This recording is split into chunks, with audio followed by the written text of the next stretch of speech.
నమస్తే ఫ్రెండ్స్, ఈ వీడియోలో పవన్ కళ్యాణ్ యొక్క అనేక డబుల్ స్టాండర్డ్స్ సిద్ధాంతాలపైన అయితేనేమి, పాలిటిక్స్ పైన అయితేనేమి, సనాతన ధర్మం పైన అయితేనేమి, ప్రతి ఒక్క విషయం పైన కూడా మనం ఆయన డబుల్ స్టాండర్డ్స్ ఎలా ఉన్నాయనేది మనం డిస్కషన్ చేసుకుందాం. ఎందుకంటే సమాజంలో ఒక పెద్ద వ్యక్తిగా చలామణి అవుతున్న పవన్ కళ్యాణ్ ప్రతి ఒక్క విషయంలో కూడా డబుల్ స్టాండర్డ్స్ను పాటించడంలో ఆయన్ను మించిన వాళ్ళు లేరనే ఒక ముద్ర కూడా ఆయనకు ఒక సమాజంలో ఏర్పడింది. రాష్ట్రంలో ఎన్ని అన్యాయాలు అక్రమాలు జరిగినా కూడా ప్రశ్నిస్తానంటూ వచ్చిన పవన్ కళ్యాణ్ ఇంతవరకు కూడా తన గొంతుకను వినిపించలేదు. తన ప్రభుత్వంలో భాగమైనప్పుడు కూడా ప్రశ్నించాల్సిన గొంతు ఎప్పుడు కూడా ప్రశ్నించలే. కానీ అనేక అన్యాయాలు అక్రమాలు జరుగుతున్నా కూడా ఏమాత్రం స్పందించకుండా ఉండకపోవడం అనేది ఆయన డబుల్ స్టాండర్డ్స్ విధానానికి ఒక ప్రతీకగా చెప్పుకోవచ్చు. రాష్ట్రంలో ఫ్లడ్స్ వచ్చినప్పుడు ప్రభుత్వం ఎంతగా వైఫల్యమైందో, ప్రజలు ఎంతగా ఇబ్బంది పడ్డారో చాలా వీడియోస్లో మనం చూసాం. అయితే పవన్ కళ్యాణ్ వాళ్ళను ఓదార్చడానికైతేనేమి, వాళ్ళకు మద్దతుగా అయితేనేమి ఒక్కసారి కూడా ఆయన పర్యటన చేయలేదు. అదేంటంటే ఆయన పోతే అక్కడ లా అండ్ ఆర్డర్ ప్రాబ్లం అవుతుంది, సహాయక చర్యలకు ఇబ్బంది అవుతుందని చెప్పి ఆయన తప్పించుకోవడం జరిగింది.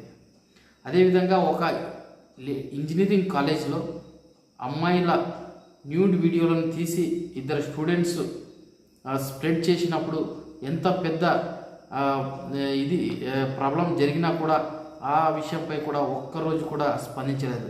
అదే ఎప్పుడో టీడీపీ హయాంలో జరిగిన ఒక కర్నూలుకు చెందిన ఒక తండా అమ్మాయికు జరిగిన రేప్ విషయంలో పదే పదే ఆయన లేవనెత్తుంటాడు. జగన్ గవర్నమెంట్లో ఏమీ సంబంధం లేకపోయినా కూడా ఆయన ఆ విషయాన్ని పదే పదే లేవనెత్తడం జరిగింది. అయితే తన ప్రభుత్వంలో, తన హయాంలో, చంద్రబాబు గారి హయాంలో జరిగిన రేపులపైన అయితేనేమి, అమ్మాయిలపైన అగత్యాలైతేనేమి ఆయన ఎప్పుడు కూడా ప్రశ్నించలేదు. ఇక సనాతన ధర్మం విషయానికి వస్తే, సనాతన ధర్మాన్ని చాలా బలంగా పఠించేవని ఈ మధ్యకాలంలో లడ్డు విషయం, తిరుపతి లడ్డు విషయం వచ్చినప్పుడు ఆయన సనాతన ధర్మాన్ని చాలా బలంగా పాటించేవని చెప్పడం జరిగింది. సనాతన ధర్మాన్ని చాలా బలంగా పాటించే వాళ్ళు డైవర్స్ అనే విషయం సనాతన ధర్మంలో ఉండదని తెలియదని అడుగుతా ఉన్నా. ఎంత కష్టమైనా కూడా భార్యాభర్తలు కలిసి ఉండాలి అని సనాతన ధర్మంలో ప్రత్యేకంగా ఉంది. అయితే నువ్వు సనాతన ధర్మాన్ని పాటించేవాడైతే అన్ని విడాకులు ఎందుకు తీసుకున్నారు? అంతేకాకుండా నీకు అంత సనాతన ధర్మాన్ని పాటించేవాడు అయితే క్రిస్టియన్ అమ్మాయిని ఎందుకు పెళ్లి చేసుకున్నావని కూడా సమాజంలో చాలామంది మేధావులు పవన్ కళ్యాణ్ గారిని ప్రశ్నిస్తూ ఉన్నారు.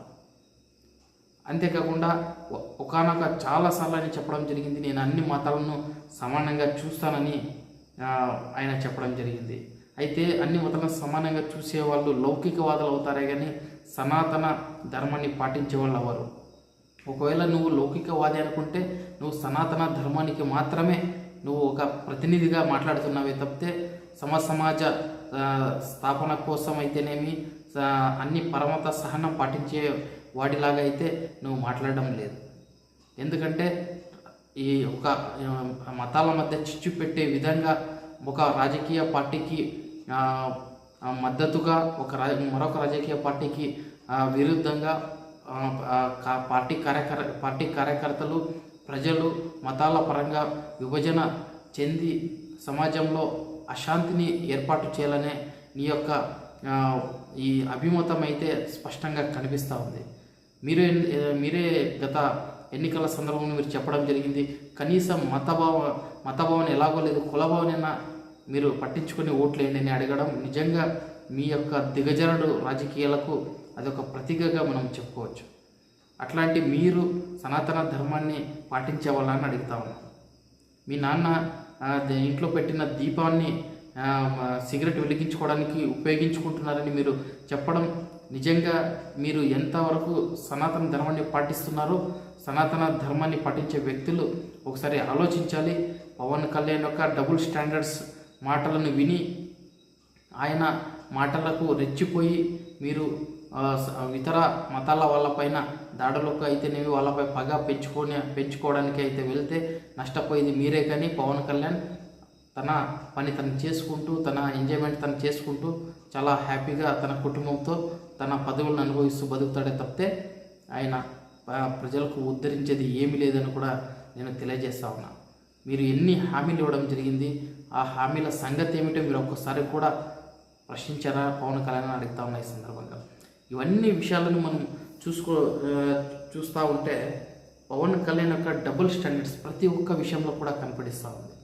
రాజకీయాలు అయితేనేమి, సిద్ధాంతాల విషయాలు అయితేనేమి, రాజకీయ పార్టీలతో పొత్తుల విషయంలో అయితేనేమి, ప్రతి ఒక్క విషయంలో కూడా పవన్ కళ్యాణ్ చాలా డబుల్ స్టాండర్డ్స్ను పాటిస్తూ ఉన్నాడు.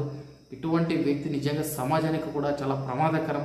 పవన్ కళ్యాణ్ ప్రతి ఒక్క మీటింగ్లో మీరు గమనించండి, మతాల గురించి, కులాల గురించి మాట్లాడుతుంటాడు. వాళ్ళ మధ్య చిచ్చు పెట్టే విధంగా ప్రేరేపిస్తుంటాడే తప్పితే ఆయన సమాజ స్థాపనకైతేనేమి, సమాజంలో ఒక మతం లేని సమాజాన్ని ఏర్పాటు చేయాలనే ఉద్దేశంతో ఆయన ఈ మాటలు మాట్లాడు. ప్రతి ఒక్కటి ఒక మాట మాట్లాడితే ఇంకొక మాట పొంతం లేకుండా ఆయన మాట్లాడుతూ ఉంటాడు. కాబట్టి అతని మాటలని ఏమాత్రం మీరు సీరియస్గా తీసుకోకుండా మీరు పవన్ కళ్యాణ్ను ఇగ్నోర్ చేయాలని నేను ఈ సందర్భంగా ప్రజలకు తెలియజేస్తాను.